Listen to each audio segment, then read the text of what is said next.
Be a continuation of part 6 today on Friday, October the 9th. And we talked about welting feet and the use of different types of feet. And here this afternoon, it's past noon here in Texas, we're going to sew up what is called the padding stay. These go on the tops of the seat. That keeps the cotton, the foam from going down into the void, and I'll show you that seat here in just a minute. But right now I want to go ahead and show you the use of a small welting foot. I could have probably used a 1/8, but we have a 3/16 welting foot set up in this machine, and we're going to show you how we make our own, not only welting, but that is to reinforce. And this is the 1/8 point. Let's see. Let's do it this way. Your typical weed eater string, 0.95. And you realize how small this is. I've got several other rolls. This is run down the end. But anyhow, 0.95. And we'll be able to sew this onto this piece of cloth, which has been serged both sides and all the way around.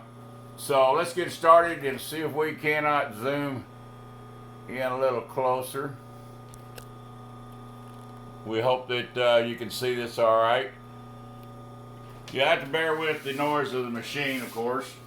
But let's get started on this thing and show you how we install this welting cord. I'm not going to lay out the 3/4 that I'm using for seam here.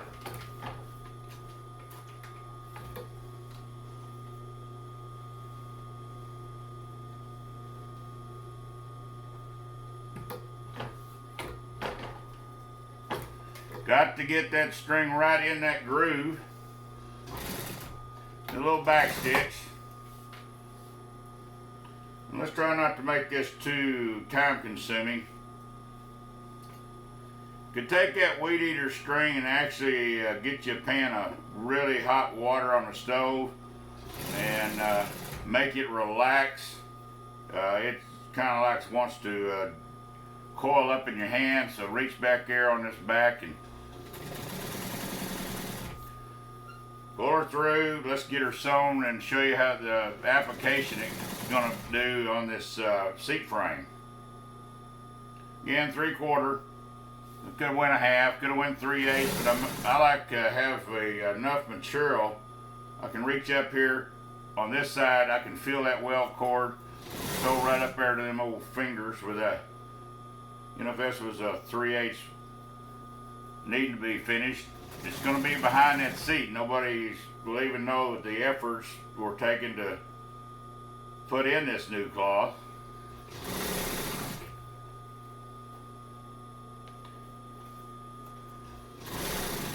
The old Jukie's been a diehard, and actually sat down last night and ordered me up some different feet. Should be in here around November. I've got bags of them here, but I've been wanting some special feet for my console double needle. Runoff tab. Run off on a tab. That way you don't have to come back and pull that string, guys, you new beginners. Because you don't pull that string, when you get to it, the thing will ravel and wad up on the bobbin, and this is a lock stitch machine. This is not a anyhow, it's not a chain link. Take it over your table. Give it a good over radius. Make that thing relax and make it lay down. That string memory needs to go away. It needs to think it's out of that coil. Let's turn this camera around here. Get down here to business on the seat.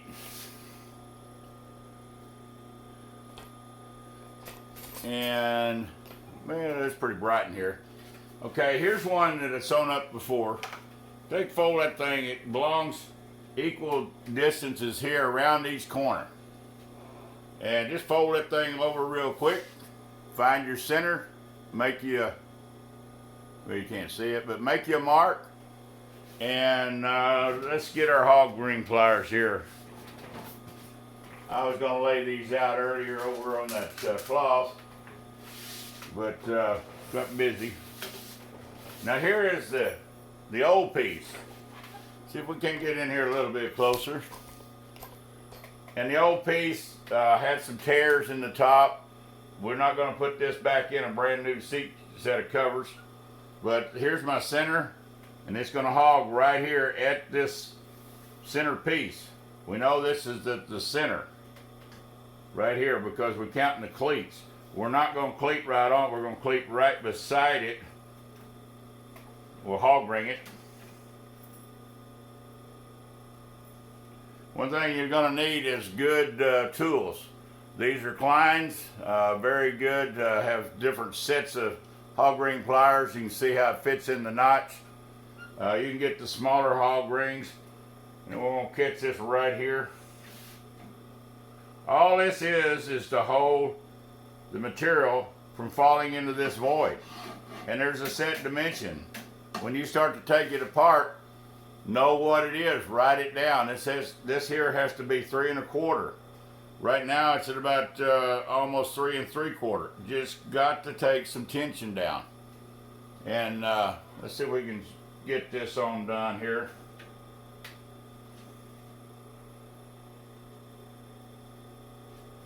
You probably don't need any help learning how to hog ring, but I like to include this in these tutorials in case you guys go to a supply house and they give you a chintzy pair of knockoffs that won't last. You'll be throwing them in the trash about the second time you use them. Come here into this corner. Get her right on that corner. Get her crimped in there good. Yes, it makes the original one did not have, if you can see this, did not have the welt cord. All they did was just come through the cloth. To me, that's chintzy. Over the years, that thing will start, getting rotten, or years this thing being that old, the wonder it even hadn't disintegrated. So let's turn the corner.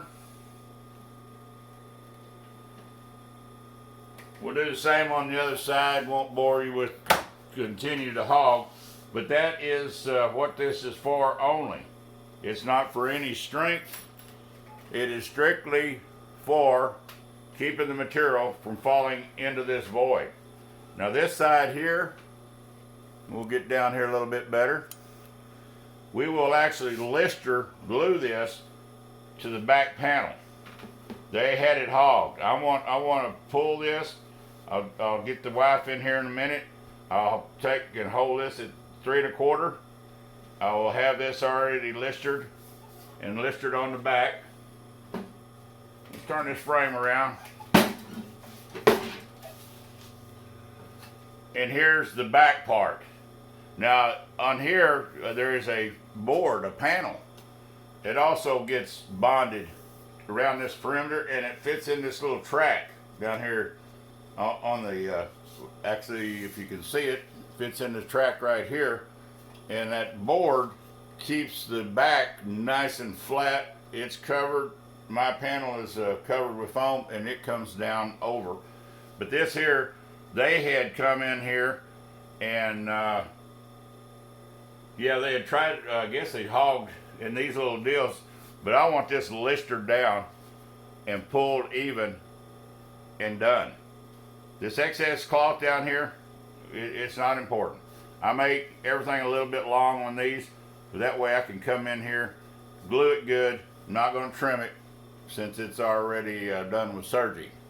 But this being the solo back, it's very important to get all the details worked into it, so the customer is not only got a quality product when it's done, but he also has it done close to original. Yesterday we went over that, and this morning that we had a little glitch in the dielectric, got that all worked out. So I moved on to the solo seats for a reason, because I've got to put them finished, padded covers on, so when I put them into where it goes into the frame, I know my distance between that smooth piece of vinyl and the other. I don't want to measure one or two times, think, well, I've got it. No, I want to put this thing together. So when that center band waterfalls down the backrest, which is already some of them covers, I want that, it looks like it's going to end up being about 11 inches, even though you can say, well, I'll just wing it. No, don't wing it. Put those things together. Since they're changing the patterns, you can't use the original patterns, and take time to move to those steps, and it'll save you a lot of grief, because once, especially when we're this close to being out of material, we do not definitely want to make a mistake, say, man, this cover, it's too wide, it's too narrow at that band, we want it dead on. So please, thumbs up, subscribe, have a great weekend. Fall's coming around the corner. You folks down there in Louisiana, we feel for you with Delta coming in.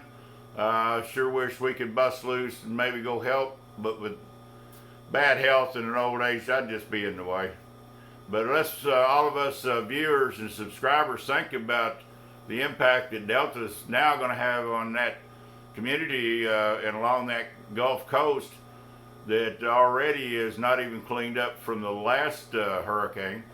And life is going to be rough this weekend for them in the coming months. So thoughts and prayers are with them, and y'all come back and visit. Please share, send me your comments. Again, I'll try to get to where I can answer them in a timely manner. And if you got any questions, please comment. And a thumbs up would sure be nice. And y'all come back and visit. Thank you.